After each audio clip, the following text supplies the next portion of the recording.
저도 토요일날 지나고 주일날 예배를 드리고 저녁에 잠을 청할 때 내일도 휴일이구나 라는 생각이 들었을 때 정말 여름가 길다라는 생각이 좀 있었어요. 여러분 몇 사람 한번 보세요. 추석 때 많은 음식을 좀 먹고 살이 좀 찌운 것 같습니까? 육체의 필요를 많이 채웠던 만큼 이제 영혼의 필요도 많이 채우시는 시간이 되었으면 좋겠습니다. 우리 같이 어떠한가 한번 인사하겠습니다. 샬롬. 샬롬. 오늘 말씀을 함께 좀 나누겠습니다. 오늘 창세기 22장의 말씀입니다. 오늘 제목은요, 제가 하나님의 시험이라는 제목으로 말씀을 나누겠는데요. 사실 이 제목은 하나님의 시험 그리고 그 뒤에 있는 하나님의 사랑입니다. 그래서 여러분께 좀 말씀을 나누겠습니다. 여러분들은 아마 다른 사람한테는 별 의미가 없어도 언제나 내 기억 한 구석에 있는 생생한 감동으로 살아있는 어떤 장소가 있을 수 있습니다. 혹시 그런 장소 있나요? 어떤 사람한테는 굉장히 보잘것없고 아무것도 아닌 물건, 낡은 물건 하나이지만 그 물건을 보거나 그 물건을 생각할 때 내 마음 가운데 잔잔한 감동이 밀려오거나 또 생생하게 그 물건이 살아서 나의 기억을 그 속으로 빠져들게 하는 어떤 물건이 있을 수 있습니다. 모든 사람들은 인생을 살아가면서 작고 아니면 크고 하는 사람들이 있습니다. 근데 그런 인생 가운데서 누구나 정말 그의 마음속에 절대 잊을 수 없는 마음이 그 마음 가운데 어떤 장소나 물건이 누구나 하나쯤은 다 있을 거라 생각이 들었습니다. 어떤 사람에게는 그것이 장소가 될 수 있고 또 어떤 사람에게는 물건이 될 수가 있고 또 어떤 사람에게는 특정한 사람이 될 수 있습니다. 여러분은 어떻습니까? 그런 것이 있나요? 저는 어렸을 때 생각할 때마다 가장 기억나는 사건 두 가지가 있는데 하나는 뭐냐면요. 하나는 제가 7살 때인가 이렇게 사이다 병을 이렇게 마시고 가다가 부모님이 놀러 갔다 넘어졌어요. 그래가지고 여기 손을 피웠어요. 여기 손가락이 잘릴 뻔했어요. 그래서 여기 보면 지금 손가락이 다 넘어가는데 여기는 잘 안 넘어가요. 그래서 여기 보면 잘 보겠습니다. 그리고 또 하나는 저희 아버님이 서울에서 일을 하셨고 제가 어렸을 때 충주라는 곳에서 살았었는데 저희 집에서 약간 이렇게 언덕이 있어요. 근데 아버지가 한 달 혹은 2달에 한 번씩 오시는데 아버지가 오실 때 제가 아빠를 향해서 막 달려가는 모습이 제 기억 속에 있어요. 그래서 그곳이 너무 그리워가지고 예전에 한번 찾아가서 혼자 성인이 돼서 찾아가서 한번 이렇게 구경한 적이 있습니다. 아마 여러분에게도 다 그러한 기억이나 장소나 사람이나 물건이 있을 거라는 생각이 들어집니다. 얼마 전에 방송되었던 응답하라 시리즈 여러분 혹시 다들 보셨나요? 네. 제일 처음에 여기 나오죠. 응사. 이건 응사입니다. 그 다음에 응칠이 아니죠. 그 다음에 응팔이 아니라 무도네요. 무도. 그 다음이 응칠입니다. 여러분 이 세 응팔입니다. 제가 응칠을 왜 뺐냐면요. 제가 응칠을 보지 못했는데 저는 97년도에 대해서 기억이 좋지 않아요. 왜냐하면 제가 그때 군대에 있었거든요. 그래서 응치는 97년도는 별로 기억에 남지 않습니다. 근데 이 세 가지, 이 응답하라 시리즈의 세 번의 드라마와 특별히 작년에 했던 이 무도의 토요일은 가수다. 이 프로그램을 통해서 전 국민이 90년대 향수에 빠지는 사건이 발생했습니다. 이 응답하라 시리즈와 이 무도의 이 가요제의 성공의 비결은 아마도 이 메마른 현대인의 삶 가운데 우리에게 그리움이라는 향수를 가지고 우리에게 다가와서 우리에게 색다른 감동과 재미 그리고 옛날의 추억이라는 향수에 적게 해서 아마 이 시리즈와 이 가요제가 성공했다는 생각이 되었습니다. 여러분들 이 드라마나 가요제를 보면서 공감을 못하셨죠? 여러분들 90년대 생이죠? 아닌가요? 2000년대 생은 없죠 아직? 저는 제가 94학번이기 때문에 응사 볼 때도 굉장한 공감이 좀 있었어요. 그때의 요즘 아시다시피 그 한국 농구 대단지의 가장 큰 이슈는 고대와 연대의 경기였습니다.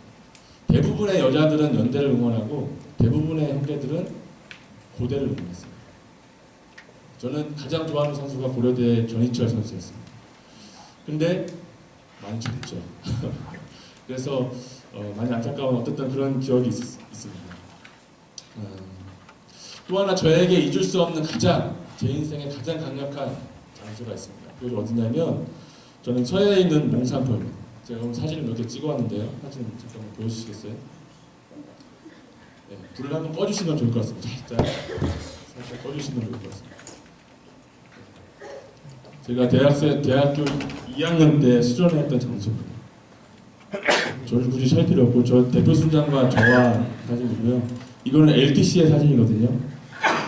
저를 찾을 수 없을 겁니다. 저 뒤에 구석에 얼굴 내린 사람 있죠. 살짝 나무 사이에 밑에가 바로 저거든요. 네, 다음 사진 한번 보여주시겠어요?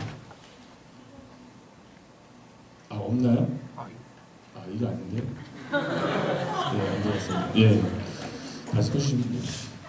저에게는 이 몽산포라는, 여러분 혹시 몽산포 해수욕장 가보신 분 있나요?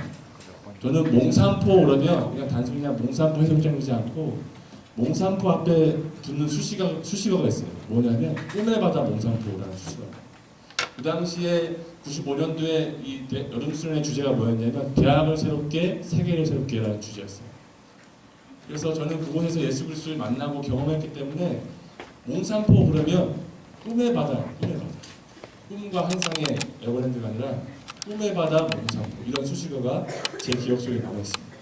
그래서 저는 여름 수련회 이후에 몽산포를 한 번도 찾아가지 않았어요. 그 이유는 꿈의 바다 몽산포라는 수식어가 깨질까봐. 그러다가 간사 훈련을 받고 청주로 발령받은 다음에 간사님들과 한번 비전 테이블로 몽산포를 한번 간 적이 있습니다. 근데 그 꿈의 바다 몽산포에 대한 또 환상이 그때 깨져버렸어요. 너무나 황량하고 메마르고 이 쌀쌀한 겨울날에 갔기 때문에 추위에 떨다가 왔었던 기억이 있습니다. 어쨌든 제 인생의 이 대학교 2학년 이때의 시기는 제 인생의 A와 B씨가 나눠주는 시기였고, 그때부터 제가 하나님을 진짜 예배하기 시작했습니다. 근데 오늘 본문에 보면 성경에도 이 아브라함이 특별히 경험했던 수많은 사건 가운데 수많은 장소와 수많은 물건과 수많은 사람들 중에 특별히 기억나는 장소, 기억나는 사람 하나만 꼽을 수 있다면 과연 이 아브라함은 어디를 꼽을까요? 제가 이 본문을 정한 이유가 있지 않겠습니까? 바로 이 본문이 아브라함이 생각했던 최고의 장소, 그리고 최고로 기억을 남길 만한 장소가 아니겠습니까? 아브라함이 창세기 11장에서부터 등장하기 시작하면서 12장에 하나님의 약속을 받고 아브라함이 가나안 땅으로 떠나게 됩니다. 근데 가나안 땅으로 가서 아브라함이 그 애굽에서 바로를 만나기 전에 아브라함이 자기 아내 그때 당시 사라에게 교육을 합니다. 당신은 너무 아름다우니까 저 땅에 가면 내 아내랑 하지 말고 내 누이라고 이렇게 아브라함이 아내를 사전교육 시켜요. 그래서 들어가서 사전교육 시키고 나니까 시킨과 동시에 어떻게 해요? 사람들이 이 사라의 아름다움을 보고 소문을 내기 시작해요. 근데 그 소문이 누구에게로 갑니까? 바로에게 들어가서 바로가 데려가 버립니다.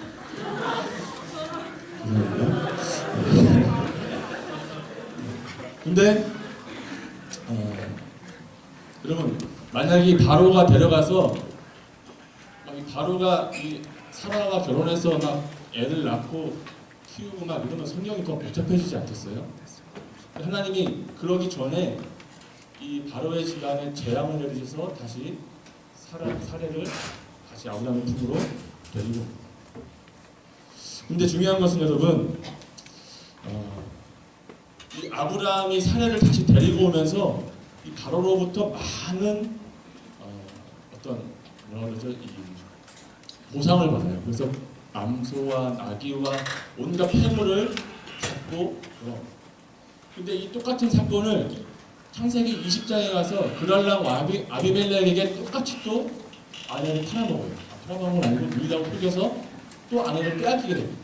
근데 그때 어떻게 해요? 하나님이 방중에 나타나셔가지고 그날 아비멜렉이 어떻게 합니까? 한마디로 얘기하면 너 죽고 싶어? 이렇게 얘기합니다. 걔는 선지자의 아내야. 돈 들면 너 죽어. 이렇게 얘기합니다. 그래서 아비멜렉이 깜짝 놀라가지고 어떻게 합니까? 다시 아브라함에게 돌려보내면서 그냥 돌려보내지 않죠. 다시 온갖 나귀와 온갖 폐물을 줍니다. 근데 여러분 우리 형제들 특히 한번 생각해 보세요. 남자가 자기 아내를 빼앗겼다가 하나님이 다시 아내를 돌려주면서 그 왕에게 받은 온갖 금은 폐물과 이 가축들을 데리고 올 때 여러분 기분 좋았겠어요? 수치스럽지 않겠어요? 얼마나 모욕적이겠습니까? 자기 아내도 한 명 지키지 못하는 남자의 이 자존심이 무너지는 그 소리 앞에 막 온갖 금은 폐물이 막 덜그락덜그락 막 걸려요. 막 그러면서 오는데 뭐라고 들렸겠어요? 아브라함의 귀에는 아이고 이 마누라 팔아먹은 놈 이런 소리로 막 들리지 않았겠어요? 그런 모멸감과 수치감이 아브라함의 마음 가운데 아마 가득했었을 거랍니다. 아마 이 두 사건도 아브라함에게 있어서는 잊지 못할 사건 중에 하나였을 거라는 생각이 들어요. 근데 오늘 이 사건은 방금 이 사건보다 훨씬 더 강력한 사건입니다. 오늘 22장 1절에 보면 하나님이 아브라함을 시험하신다 이렇게 나옵니다. 하나님이 아브라함의 번제를 드릴 것을 말씀하시는데 그냥 번제를 드리는 것이 아니라 그 번제물을 이삭을 바치라고 하는 거예요. 하나님이 아브라함에게 왜 이런 가혹한 시험을 하셨을까? 차라리 자기를 바치라고 해서 자기 모습을 바치는 것이 훨씬 낫지 않겠습니까? 아브라함에게 하나님이 약속하고 25년 만에 주신 아들, 그 아들을 제물로 바치라고 하는 것은 자기 목숨보다 더 귀한 걸 바치라고 하는 거예요. 여러분, 이 성경에 보면 하나님의 가혹한 시험을 받은 사람들이 굉장히 많이 있어요. 아브라함도 그렇지만 또 누가 시험을 받았습니까? 자기 형제들한테 인신매매 당해서 팔려가서 노예로 살다가 감옥에 들어간 요셉. 그런 시험 여러분 혹시 받아본 적 있습니까? 아니면 자기 자식들을 다 죽고 심지어 자기 아내까지도 자기를 욕하면서 하나님을 욕하라 라고 떠났던 요백에 주어졌던 그런 시험. 그런 시험 받아본 적 있으십니까? 아니면 원수 같은 민족에게 가서 하나님의 말씀을 선포하라 라고 요구를 받았던 요배 시험. 하나님이 저와 여러분들에게 저에게 혹은 여러분들에게 주신 시험은 어떤 시험이 있습니까? 여러분 하나님이 주신 시험을 본 적이 있으세요? 여러분들 중간고사 아니면 기말고사 이렇게 풀듯이 하나님이 여러분들 시험을 쫙 주셨을 때 그 시험을 받아들였을 때 여러분들이 하나님 앞에 시험을 보는 당사자가 된다면 어떤 시험이 있습니까? 오늘 아브라함은 그 시험 앞에 현실 앞에 그 상황 가운데 놓여져 있다고 하는 것이에요.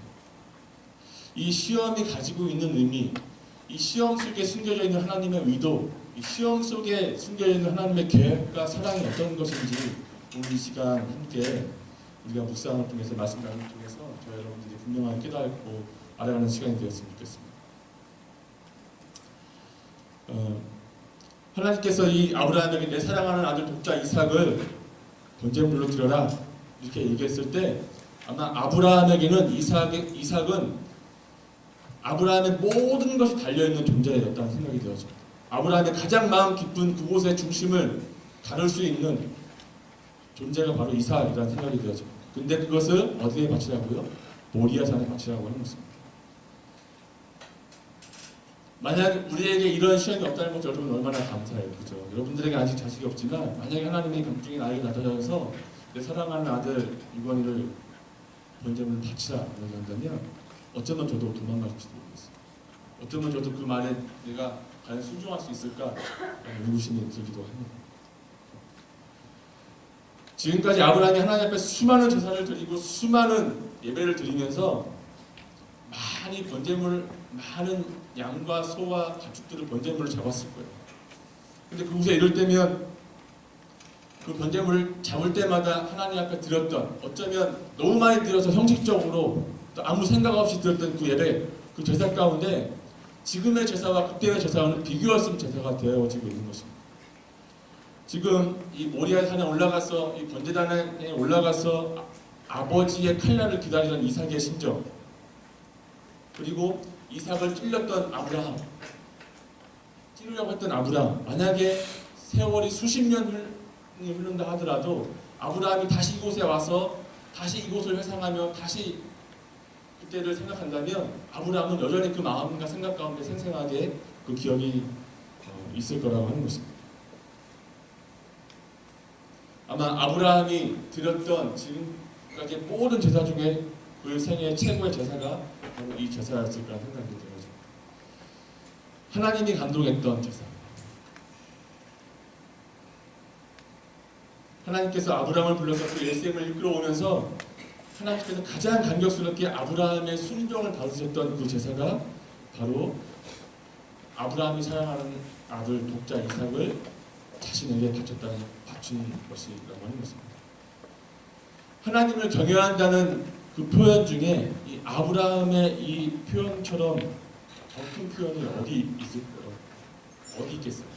하나님이 이 세상을 창조하시고 아담과 하와 이래에 지금까지 하나님이 이 세상을 운영해 오시면서 어떠한 피조물에게서 이러한 하나님의 진심으로 예배하고 진심으로 경외하는 예배를 드렸겠습니까? 최고의 감동 아니겠어요? 하나님의 입장에선 아브라함이 드리는 이 제사가 최고의 감동이고 하늘이 감동했고 땅이 감동했고 하나님이 감동했던 제사였다는 생각이 들어집니다. 하나님의 말씀 앞에 순종해서 자기의 사랑하는 아들 이삭에게 칼을 꽂으려는 순간 하나님께서 말씀하십니다. 아브라함이 자기 이성을 초월하고 자기 상식을 초월하는 하나님의 명령 앞에서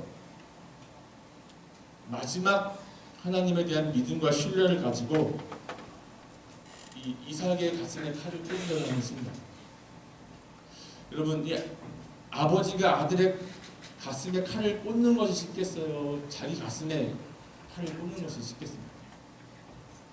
자기 가슴에 오히려 칼을 꽂는 게 쉽지 않겠어요? 근데 어떻게 그것도 하나님 앞에 제사를 드리려고 할 때 아버지가 아들을 잡으려고 할 때 이삭이라면 반항하고 싫다고 하고 도망갈 수도 있었을 텐데, 그런데 그걸 알면서도 누워있는 이삭에게 칼을 내려꽂는 아버지의 심정은 더할 나위 없이 표현할 수 있는 방법이 없었겠죠. 근데 그 아브라함은 이미 마음에서 결정을 하고 아브라함을 죽이려고 하는 그 순간 하나님께서 천사를 보내서 아브라함을 만나십니다.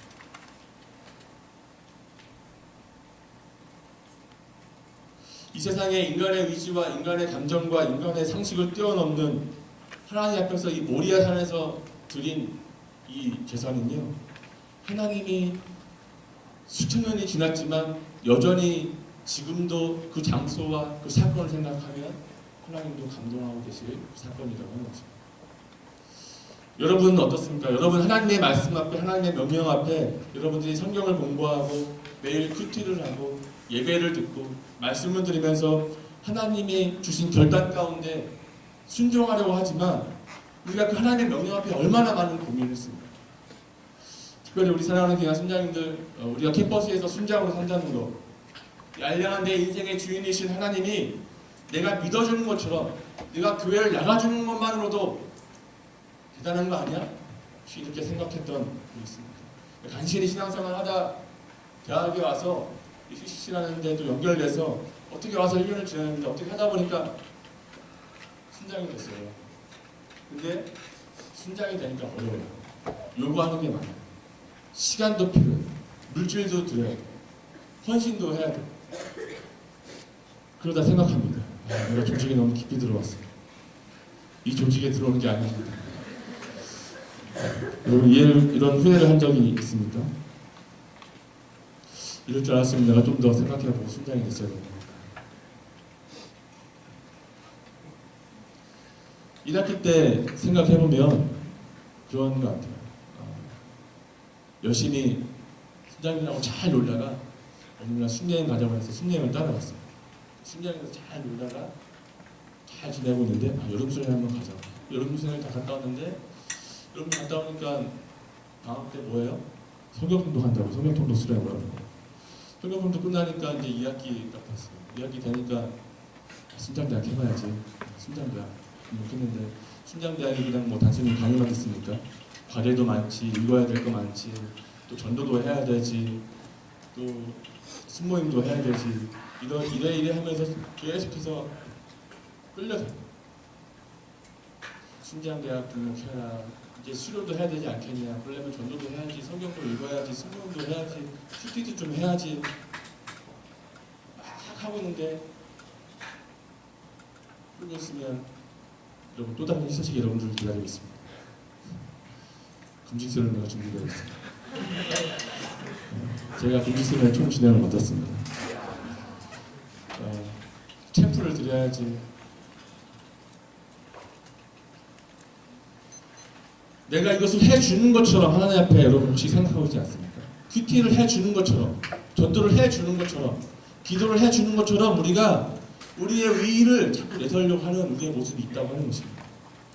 여러분, 그러니까 우리의 상태가 이러니까 이 아브라함의 순종이 이 얘기는 우리 마음에 들어오겠습니까? 여러분 한번 생각해 보세요. 하나님이 이 세상을 창조하시고 지금까지 역사를 이끌어 오시면서 하나님이 받으셨던 순종 가운데 이 아브라함의 순종만큼 위대한 순종이 어디 있겠어요? 어떠한 헌신과 어떠한 재물을 드렸던 것보다 하나님이 이 아브라함이 드렸던 이 순종, 이 순종은 그 어떠한 것도 비교될 수 없는 만큼의 큰 순종이었다고 하는 것입니다.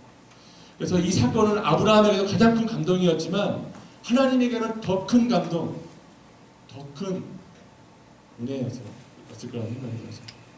여러분, 이 모리아산에서 아브라함의 헌신만 드려진 것이 아닙니다.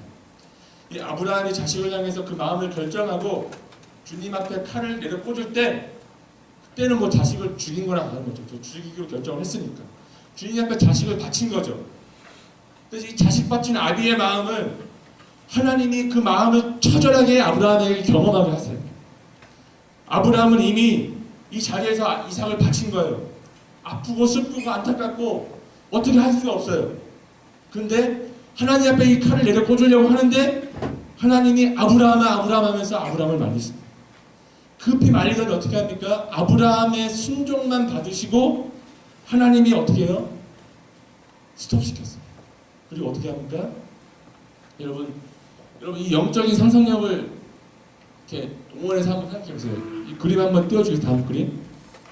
렘브란트가 그린 아브라함의 순종, 아브라함의 제사의 그림인데 지금 잘 보이지 않는데 지금 아브라함이 이삭의 머리를 이렇게 잡고 있고 천사가 그 머리를 아브라함이 손을 이렇게 뜯어 말리는 장면이에요. 한 장 더 보여주시겠어요? 이것도 렘브란트가 그린 건데 제자가 그러는데 렘브란트가 나중에 덧칠한 거예요. 지금 아브라함이 어떻게 하고 있죠? 이삭의 머리를 잡고 눈을 가리고 있어요. 그리고 칼을 찌르려고 하는데 천사가 와서 아브라함의 손을 잡아버립니다. 네, 나중에 한번 여러분 그림 자기 한번 찾아보시고 묵상을 좀 한번 해보세요.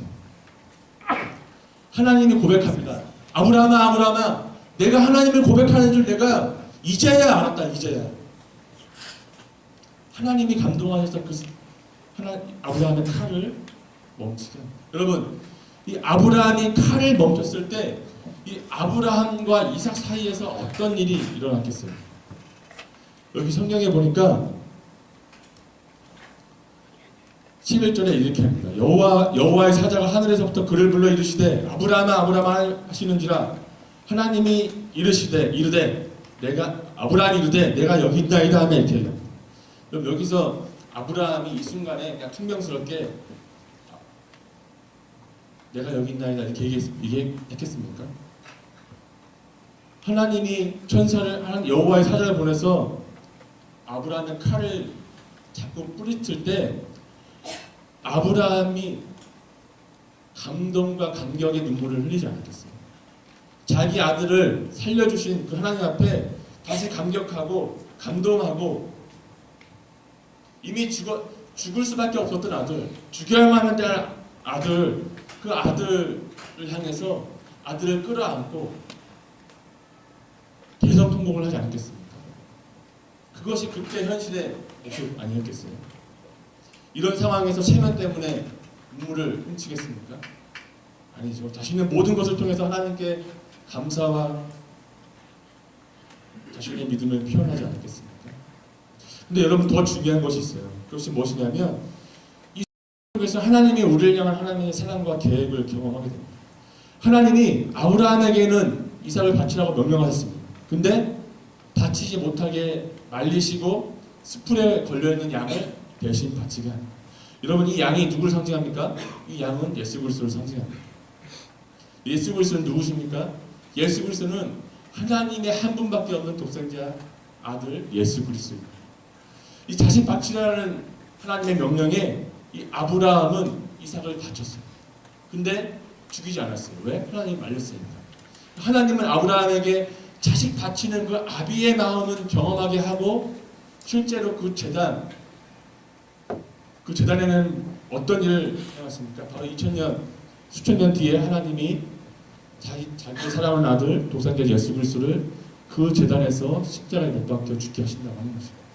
여러분, 이 모리아 산은요, 이 모리아 산이 어떤 곳이냐? 솔로몬, 여러분 지금 우리 큐티하고 있죠. 솔로몬이 하나님의 성전을 세울 때 어디 세웁니까? 바로 이 모리아 산에 세우는 거예요. 이 모리아 산이 그 후에 또 어디가 되냐? 바로 예수님이 십자가를 지고 올랐던 골고다 언덕, 십자가에 못 박던 그 장소가 바로 이곳입니다.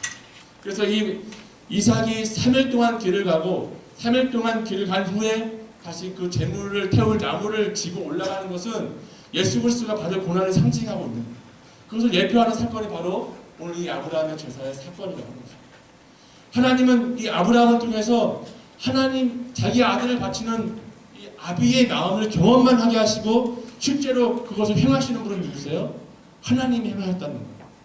하나님은 자기 아들을 십자가에 못 박혀 죽게 하심으로 어떻게 해요? 인류의 죄를 위해서 죽게 하심으로 인류의 모든 사람들을 구원하신 하나님의 사랑과 계획이 바로 이 사건 속에 숨어 있다고 하는 것입니다. 사실 이 당시에 여러분 몰렉이라는 말 여러분 많이 듣죠. 몰렉 신을 섬긴다. 이 당시에 이 몰렉 신을 섬기는 이방인 사람들의 이 풍습이 굉장히 유행했어요. 근데 몰렉이 어떤 신이냐면 자기의 자녀를 불에 태워 죽이는 거예요. 그러니까 몰렉은 너 나 믿냐? 그럼 너의 신심, 너의 종교심을 나한테 보여라. 물질? 그거 갖고 안 돼. 네 자녀 나한테 줘. 나한테 줘서 그 자녀를 어떻게 해야 돼? 죽여야 돼. 죽여야지만 그 사람의 신심, 그 사람의 믿음, 그 사람의 신앙, 몰렉을 향한 신앙을 보여주는 어떤 자기의 신앙, 종교심이 되는 거예요. 근데 여러분, 아브라함의 아버지가 어떤 사람이었습니까? 우상을 우상을 만드는 사람이었잖아요. 아브라함의 아버지가. 근데 그러면 아브라함이 이 몰렉 신을 몰랐을까요? 알고 있었겠죠. 그러면 아브라함이 이 명령을 딱 받았을 때 어떤 느낌이었겠어요? 이런 생각 들지, 하나님도 몰렉 신과 다를 바 없지 않을까? 이런 생각 들지 않았겠어요? 하나님도 몰렉하고 똑같네. 이런 생각을 하지 않았겠습니까? 그러니까 아브라함이 3일 길을 걸어가면서 어떠한 생각, 어떠한 마음, 어떠한 결론을 내렸을까? 내가 신을 잘못 선택했나? 이런 생각 혹시 하지 않았을까요?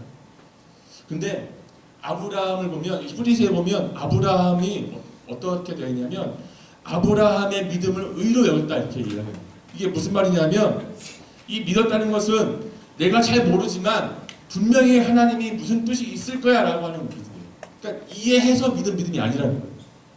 잘 모르지만 왜 하나님이 몰렉 신과 똑같은 요구를 하시는가? 이해가 안 되지만 하나님을 트러스트한 거죠. 빌리브한 게 아니에요. 트러스트한 거예요. 알 수 없지만, 이해할 수 없지만, 납득이 안 되지만 믿은 거예요. 근데 그 믿음을 하나님이 뭐예요? 아브라함의 믿음을 의로 여기셨다 이렇게 이야기했다고 하는 것입니다. 그러니까 어쩌면 아브라함은 이 3일 길을 가면서도 어떠한 결론을 내렸냐면 아마도 제 묵상과 제가 내는 결론은 아마도 아브라함은 이삭을 죽였을 때 아마 하나님이 다시 살려주실 거야 라고 하는 확신이 있지 않았을까, 그런 믿음이 이 아브라함 가운데 있지 않았을까라는 생각이 들었습니다. 그런 믿음이 있었기 때문에 아브라함은 이 이삭을 찌르려고 하지 않았을까라는 생각이 들었습니다. 그러면서 이 하나님이 보여준, 이 아브라함에게 보여준 퍼포먼스가 뭐냐 하면 나는 그런 이방신과 다르다. 이것을 공개적으로 보여주는 거예요. 나는 자식을 바치라고 하는 잔인한 신이 아니라 나는 네 자식 바치지 말고 내 자식을 너에게 주겠다. 이것이 하나님이다. 이것이 여호와다. 이것이 네가 믿는 여호와 하나님이다 라고 하나님이 이 말씀을 통해서 저와 여러분들에게 말씀해주고 있는 것입니다. 수천 년 후에 이 자리에서 사랑하는 아버지 독생자 예수를 바치는 이 사건을 통해서 하나님은 인류 역사 가운데서 하나님이 진짜 어떤 신인지 우리에게 보여주셨다고 하는 것이에요. 여러분, 우리가 신약의 골고다를 생각하지 않고 이 구약의 이 사건만 생각하면 우리는 잘못 알고 있는 거예요. 하나님은 어떠한 분이십니까? 하나님은 사랑의 하나님이시라는 걸 여러분 기억하십시오. 여러분, 아브라함이 이 양을 바치면서 이 숯불에 걸린 양을 다시 바치면서 그 감동과 감격이 얼마나 컸겠어요. 그 양을 바치는 내내 아브라함이 눈물을 흘리지 않았겠어요. 그 자리가 어떤 자리입니까? 양이 누울 자리가 아니라 누가 누울 자리예요? 이삭이 누울 자리예요. 이삭이 죽어야만 하는 자리예요. 죄, 여러분의 죄의 대가는 여러분들이 죽어야만 치를 수 있는 대가인데 그 자리에 여러분들이 눕지 않고 누가 누워있어요? 예수 그리스도가 누워있는 거예요. 예수님이 나 대신에 십자가에 처형을 당하시고 죽으시고 피를 흘리신 거예요. 예수님이 너덜너덜 채찍을 마시면서 살까지 떨어지면서 고통과 조롱을 당하면서 고통과 절망의 그 시간에 마땅히 우리가 받아야 할 것인데, 마땅히 내가 받아야 할 것인데 그것을 주님이 받으시고 주님이 십자가에서 돌아가셨습니다. 왜 그렇게 하셨습니까? 그것이 유일한 길이기 때문에, 그것이 나와 여러분을 구원할 유일한 길이기 때문에 예수님이 그렇게 하시는 거예요. 인류를 구원하기 위해서 하나님이 할 수밖에 없던 단 하나의 선택이 바로 자기의 사랑하는 아들 독자 예수 그리스도를 이 땅에 보내주시고 십자가에 못 박게 하시고 그분을 죽이셨다고 하는 것입니다. 이 십자가의 복음을 아는 우리는 참으로 복된 사람들입니다. 이 십자가의 복음을 아는 우리에게는 명확한 사실이지만 이 당시 이 아브라함에게는 뭐예요? 아브라함에게는 이 모든 것이 다는 아니어도 어쨌든 누군가 죽어야 될 나를 위해서 하나님이 예비하신 어린 양이 있다고 합니다. 아브라함의 가슴 가운데 평생을 가도 어쩌면 지금의 하나님과 함께 있으면서도 잊혀지지 않는 사건이 꼽으라고 한다면 바로 이 자기 아들 독자 이삭을 드렸던 이 사건이라는 생각이 들어요. 여러분, 하나님이 아브라함에게 주셨던 이삭을 드리라는 이 시험, 이 테스트 앞에 아브라함이 반응했던 아브라함의 믿음, 여러분들에게 이러한 시험이 온다면 여러분들은 어떻게 반응하시겠습니까? 하나님 앞에 말씀에 순종할 마음의 중심이 되어져 있습니까? 십자가 복음 늘 얘기하죠. 다 알죠. 보혈의 피 이야기해서 안 돼요. 근데 머리로 하는 거 말고 가슴으로 십자가의 복음이 내 가슴 가운데 여전히 살아있는지, 그것이 내 삶을 움직이게 하는지, 그것이 내가 살아야 할 이유가 되어지는지, 그것 때문에 내 삶의 목적이 되어지는지를 저와 여러분이 다시 한번 점검해 보았으면 좋겠어요. 주님은 아담이 타락하면서 어쩌면 창조 이래 창조와 동시에 이 십자가의 뜻을 하나님이 계획하고 했다고 하는 것입니다. 여러분, 아브라함이 이때 드렸던 이 제사, 이 예배, 우리로 얘기하면 예배죠. 예배. 여러분이 드리고 있는 이 채플, 또 내일 모레 주일날 드릴 예배, 그냥 형식적으로 매주일 매번 드려지는 채플, 매번 드려진 예배입니까? 누군가에게는 마지막에 될 수도 있고 누군가에게는 일생에 한 번밖에 드릴 수 없는 예배가 될 수 있습니다. 제가 우리 아버지를 세상에 하나님께로 보내면서 가장 아쉽던 게 뭐냐면, 아버지가 교회를 다니시고 세례를 받으셨어요. 그리고 한 10년이 정도 지나셨는데 제가 바쁘다는 핑계로 아버지하고 주일날 예배를 못 드린 거예요. 이게 사역자의 약간 서름 같은 거라는 생각이 들어요. 아버지를 모시고 가서 함께 예배를 드렸던 그 감동이 없는 게 너무 아쉬운 거예요. 제 마음과. 아버지가 한 늦게 예수를 믿으셨어요. 한 60세 중반이 넘으셔서 믿으셨어요. 70대 정도의 세례를 받으셨어요. 근데 아버지하고 함께 예배를 못 드렸어요. 너무 아쉬움과 미련을. 오늘 이 메시지를 준비하면서 나는 왜 그렇게 아버지하고 예배를 같이 드릴 생각을 안 했을까? 주일날 예배를 못 드리면 주중에 시간 날 때 찾아가서 함께 가족이 예배 들을 수도 있는데 왜 그 생각을 못했을까? 그 아쉬움과 나에 대한 이 미련함이 너무 가슴에 아픈 거예요. 여러분, 여러분이 드리는 하나님 앞에서의 작은 예배, 작은 행동, 작은 어떤 믿음이 그것이 여러분들을 크게 만들 수 있는 시간이거든요. 그래서 여러분 지금의 삶을 최선으로 믿음 앞에 여러분 살아가시는 여러분들이 되었으면 좋겠습니다. 하나님이 우리를 향한, 저와 여러분들을 향한 하나님의 그 사랑을 감격해하고 하나님의 시험 앞에, 하나님의 시험 뒤에 하나님의 사랑과 은혜가 있음을 여러분 기억하십시오. 여러분 시험 가운데 있습니까? 시험을 당하고 있습니까? 고통 가운데 있습니까? 환난 가운데 있습니까? 그 뒤에 하나님이 부어주실 은혜와 축복을 기억하고 하나님이 주실 감동을 기억하는 여러분 되었으면 좋겠습니다. 고난을 묵상하면서 이런 생각이 들었어요. 사람들이 고난과 고통을 잘 통과해서 하나님을 믿는데 축복을 통과해서는 하나님을 저버리는 경우가 많더라고요. 그런 경우 여러분 많지 않습니까? 어떤 사람이 예수님을 잘 믿어요. 병도 고치고 예수님이 하나님이 축복해 주셔서 물질도 많이 생겼어요. 근데 그 물질 때문에 그 사람이 넘어져요. 물질 때문에 믿음을 저버려요. 그래서 어떻게 보면 물질을 많이 버는 게 축복이 아니라 고난이 있는 게 축복이에요. 왜? 이 생에 우리가 사는 이 인생은 시편에 보면 뭐라고 얘기합니까? 안개와 같다고 얘기하잖아요. 잠깐 아침에 있다 사라질 안개와 같다 얘기합니다. 앞으로 그 영원한 삶은 누구와 함께합니까? 하나님과 함께합니다. 하나님을 예배하고 하나님을 찬양하고 천국에서 하나님과 함께하는 영원한 삶이 우리가 기다리고 있는데 이 인생의 잠깐의 희락과 쾌락을 위해서 영원한 삶을 포기하는 어리석음을 범하지 않는 사랑하는 귀한 수장님들 되었으면 좋겠습니다. 이 시간 함께 기도하겠습니다. 지금 함께 우리 통성으로 기도했으면 좋겠는데 하나님, 아브라함이 하나님께 드렸던 그 순종, 아브라함이 하나님께 드렸던 그 믿음 나도 드리게 해주십시오. 저도 그 믿음과 그 순종을 하나님 앞에 드리고 싶습니다. 그러기에 내 믿음이 너무나 작고 연약하지만 그러나 하나님 이 캠퍼스에서 또 우리가 훈련을 받으면서 이 믿음이 성장하고 자라가고 성숙하게 도와주십시오. 믿음을 사용하여 주십시오.